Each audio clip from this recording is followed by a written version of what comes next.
Doesn't it drive you mad? A new report has found that less than 1 in 400 fly tipping cases have been prosecuted in the last decade. Nearly £500 million of taxpayers' money has been spent on cleaning up between 2007 and 2017. So how can we tackle the issue? Joining us now is John Hayward-Cripps, the CEO of the Neighbourhood Watch Network. Really good to talk to you this morning. It feels as though there is absolutely no repercussions then for those people who go out and fly tip, and it's just a free-for-all.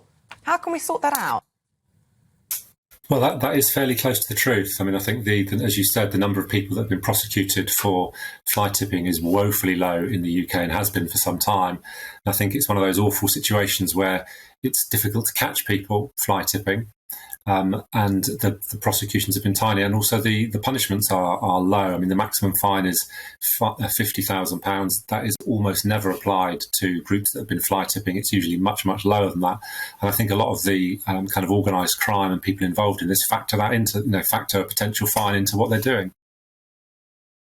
It was interesting. We were talking about the inheritance tax freeze costing or saving the government at least £500 million. If it's costing £500 million to clean up after fly tippers, it seems a much better thing to chase, doesn't it?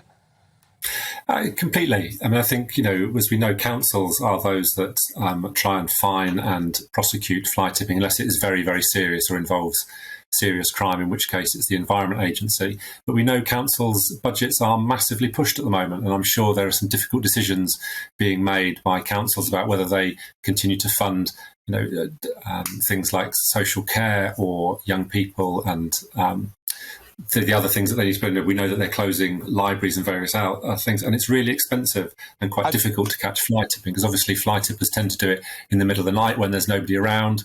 It is a difficult thing to catch. There are things that can be done, but I think neighbourhood watches, we know in some areas, like in Northampton, in Milton Keynes, neighbourhood watchers formed a group, works really closely with the council and the police, and there's been a massive reduction in crime there, including fly tipping, because people. Well, I was going to say, John, I mean, that's the key to all this. Policing it is very hard, and we have to acknowledge that. However, if we all start to take some responsibility for this, it could actually have an impact, surely.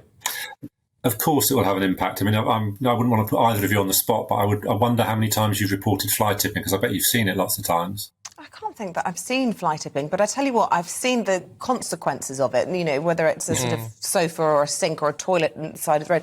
I mean, as part of Neighbourhood Watch, you obviously speak to residents whose lives are affected by this, whether it's been happening on their property or whatever. I mean, what are people saying within Neighbourhood Watch about how big a problem this is? It's a huge problem. We've recently done our annual crime and community survey, which is not just for members of Neighbourhood Watch, but also for members of the general public.